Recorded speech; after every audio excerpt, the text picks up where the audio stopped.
What's up, everybody, and welcome back. This is War Machine, episode 75.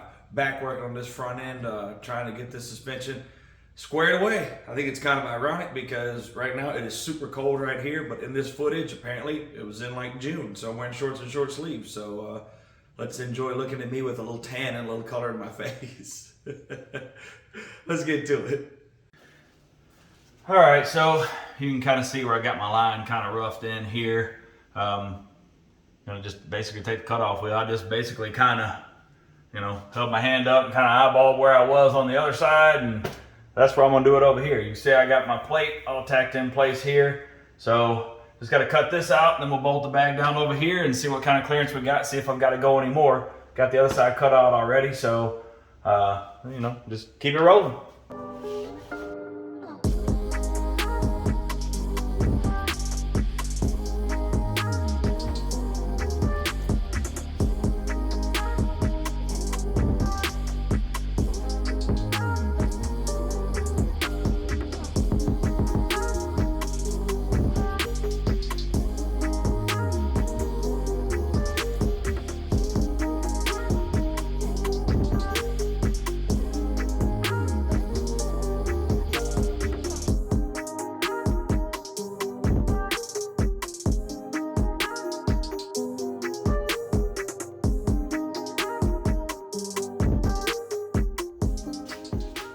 Well, I guess some days even a blind squirrel finds a nut. I drilled that. That thing is like perfect.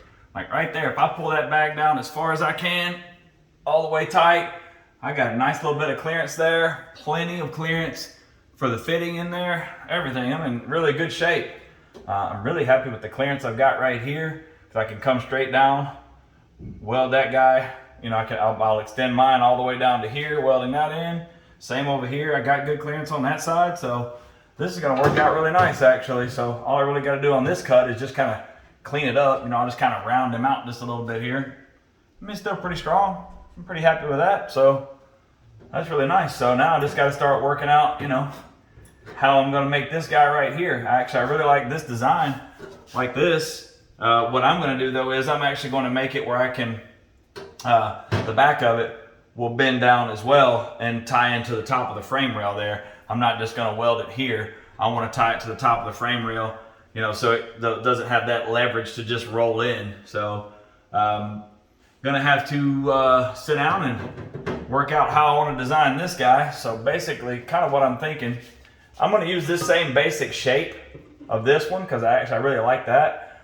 But I wanna come off from here and come all the way down to probably about right here. That way I can get a good long weld all the way up through here, and then same on the back side. I'll come down as far as I can without getting into my radius arm back here, and then I want to loop it over to the frame rail. So I'm going to kind of have to make that out of cardboard. I think I'll probably just do that off camera, and then come back once I get it kind of designed and laid out, and kind of show you what I've come up with, because it's probably going to take a while for me to sort that out. And even if I time-lapsed it, it would be very long and boring. And that's long and boring. It's never good for a YouTube video. So I'm going to sort that out off camera, and then we'll come back.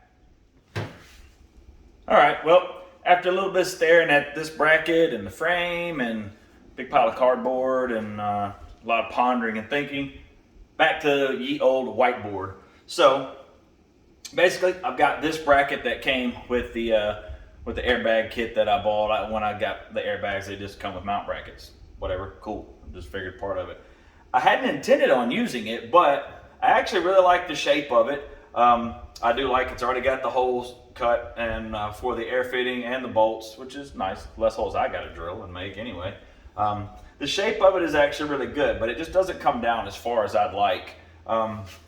Not for mine, because like for me, I've only got like 1/4 of an inch of this little tab right here on either side that's actually touching my frame. So here's the plan. I was just gonna make a whole new one of these with all the measurements that I needed. And I got thinking, I was like, well, why would I just reinvent the wheel here when it's already done? So my plan is I'm actually going to cut some pieces of metal, because basically this is the shape that I want. See that right there? That drawing represents this guy right here. This is the shape that I want. I just need it to come down about 6 more inches from this right here. So I'm gonna actually come back and I'm gonna cut some 1/4 inch, and remember I can break it over at the same angles right here. So I'm gonna come up and I'm gonna come about 1 inch up onto the top right here. I'm gonna come over, I'm gonna break it over again, and I'm gonna come down 8 inches from this very top right here, where right now it's like 1.5 inches. So I'm gonna come down full 8 inches. I have 1 inch down here at the bottom, so it's still good and thick down there. I'm gonna break it over and I'm gonna lay it over top of this on each side. So I'll be able to get a good weld at the top, a good weld here. So it will obviously be wider coming all the way down. So I'll be able to weld it on the inside here. And then I'll also go over and make plug welds here, here, here. I'll make some plug welds on the top and along all these parts. So it really binds it together as one. Now this bracket is 3/16. I'll be using all 1/4 inch stuff. Now what I'm also gonna do is I wanna come across the top. Once it's all tacked in place on the frame, my plan is to come back after the fact with a piece of 1/4 inch that'll come all the way across the top and weld to it. We'll actually come out and go over to the top of the frame rail. That way it doesn't have leverage to try to peel up at all, even if it should want to. That should be more than strong enough. Basically, hopefully right here, you get the general idea of what I got going on here. So I've got it drawn out over on the steel plate over here. So I'm gonna go on and cut out these 2 steel pieces, and we'll get them broke over where they fit nicely on here. We'll tack them in place for the time being, and then test fit them up onto the frame. So I'm gonna get to cutting some metal, and for those of you that didn't understand this madness right here, watch me make it in, time lapse. Here we go.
And here's our finished product. So you can see I got it kind of ground down. So obviously I'm going to go ahead, I'm going to weld all the way down the inside of there. I think that's going to fit up nice. It should be good and strong too. See, I got went ahead and drilled my holes for my plug welds. Those are 1/2 inch holes because that's 1/4 inch thick metal. So I want to be able to get in there and throw a good weld on it. And then looking from the top, you see what I'm saying about how it overlaps like that. So then I can come back, I can lay another piece of 1/4 inch here, 1/4 inch here like I was talking about. That'll be long ways. That'll come up over the top of the frame rail there to keep it from having that leverage to try to peel it up away from the frame. So that guy's ready to tack together and then fit up. Now, I will say, I was thinking about this just a little while ago, and I got to kind of looking at it, and that guy comes down right along here. Anybody see a problem right there? I can get a good weld on it, but how strong is it going to be with a big hole right there, you think? So what I'm going to do is I'll come right along here with a piece of plate that's going to sit all the way across flush, probably come all the way to about right here where the frame turns again, and just plate that all in, just box it all in.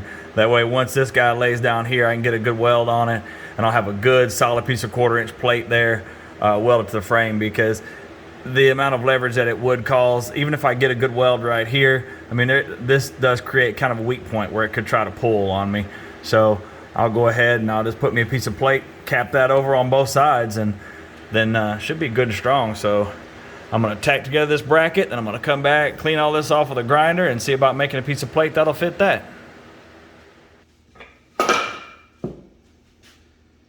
All right, so check these bad boys out. So, got it all welded together. I skipped the whole tacking it up part. I threw a couple tacks on it, and then I went ahead and welded it together. And man, it all went together really nice. This is going to be really strong. So, you know, once it sits on the frame like this, we'll come from the top, something like this, just to kind of give you a little visual reference there. Come out as far as possible, then come over the frame, back over the top of the frame like this. That way it gives it, you know, it won't give it any leverage to roll it like this. Really happy with how these turned out. Using this thing worked out really nice. Like I said, all the holes are drilled, good to go. Should line up nice with my lower mount. So I had a little idea that I came up with. So when I put my bag in there, it takes up so much room in there. It's kind of hard, and it's kind of a little flimsy, you know, kind of floating around, and it's hard to keep it fully compressed right where I want to. So what I actually did was I took a bag that was actually clamped at, you know, at its fully compressed, and measured it, and essentially I had some pipe laying around here, cut out a piece of pipe. Hope you can see this through this bracket. Cut out a piece of pipe. I cut me some 1/4 inch plate, drilled holes in it that matched the holes in the bottom of the bag, welded some nuts on the back side. I'm going to weld it on just like that. This piece of pipe is cut to the fully compressed height of the bag. So what I'm going to do is I'm going to stick this up in there. I'm going to actually bolt it in place of the bag, so it will simulate the bag at its fully compressed limit. Then I'm going to go ahead, I'll stick this up on the top of it. I'm going to tack it to the top. This would represent the bottom, so I'll tack this to the top. Then I'll come back and I can set this on top of it. Now that'll give me my fully collapsed height. So as low as the truck would go with it sitting on the bump stops, this is actually going to be my fully collapsed height. So I can set this guy up and in place, and that helps me to locate it where I need it to be on the frame. So that is my next step. Actually, my next step, I got to put those plates on the side of the frame. I'm going to cut those out, put them on.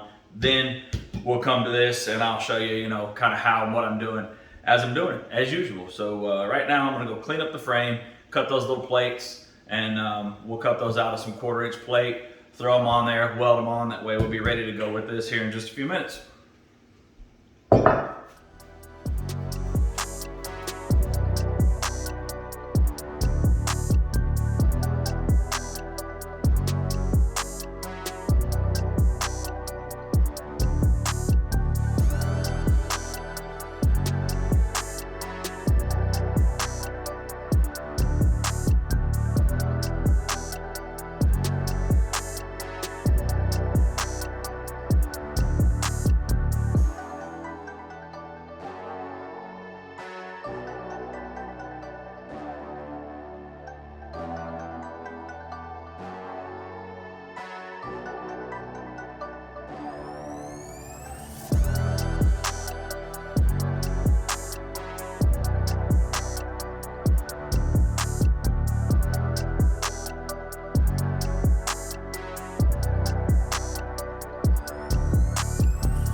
All right, so as you can see now, I got my plate all welded in here. That's all nice and solid. Now, what I am gonna have to do, because I'm planning on that upper bag mount to come right through here, so I'm gonna have to measure on that upper bag mount. I'm gonna have to cut 1/4 of an inch off of that side so it'll clear this coming down. And I did make them a little bit longer than I intended to, so I'm gonna have to cut about 1 inch right off the bottom of the bag mount, not right here, but I want it to kind of come somewhere right around in here, so I gotta just lop 1 inch right off the bottom of that. So I'm gonna modify those right quick, and then we'll come back and see how everything's gonna fit up. Houston, we have a problem. So you'll notice this line right here. When the axle was at full bump, I took and laid a straight edge across the top of my airbag mount, and I drew a line on the frame here. That represents where the bottom of the bag would mount with it at full bump. So that is at 3.5 degrees of rake right here, which, if you remember, 3 degrees was from factory. So we're good there. So then I got to thinking about it, and I was like, well, I wondered how much this thing would pivot as it goes down. Well, as you can see, it's got a pretty good amount of pivot there. It's got a pretty good amount of swing because of the short radius arm. You know, obviously the arc is very short. So this is 18.5 degrees down. Obviously that's a lot, and it's actually maxed out on travel right here. That's hitting the bottom of the mount right here. So I got to thinking about my bags and how much lift I had and everything. Running those triple bellow bags in the front, obviously they're larger diameter, which is giving me, you know, clearance issues all over the place, which we've been dealing with all along. Well, that thing opens up to 13.5 inches. Right now, this is about 9 3/4 inches of of height, and I am maxed out in travel. I can't go any higher. Now, you know, obviously I don't intend to drive with this thing lifted all the way up ever. But the problem is that the top of the bag would be mounted like this and the bottom of the bag like that. Now, you can run these things all different types of angles. They bolt in place anyway. But the bottom line is, if that triple bellow bag goes 13.5 inches up, obviously I'm going to be sitting here with 4 inches of bag that I can never use, and it's a larger diameter bag that I have to fill, which uses more air, which works my compressor harder anyway. And it would be unnecessary to have that. I always wanted it because I thought it would be really cool to have that much differential in how high I can raise the front and the rear. I thought it would be cool, you know, to help me load and unload things on the flatbed and whatnot. So sitting here looking at it and thinking about it, and I thought, well, you know, what else could I do? Well, I just so happened to have some 2,600 pound double bellow bags, and I went and looked, and fully compressed, they're actually 2 inches shorter than the triples, and fully inflated, they're only 10 inches. So they're actually going to fit the bill better for this application than what I was planning to use, because they're also smaller diameter. We'll go over to the table. I'll show you what I'm talking about.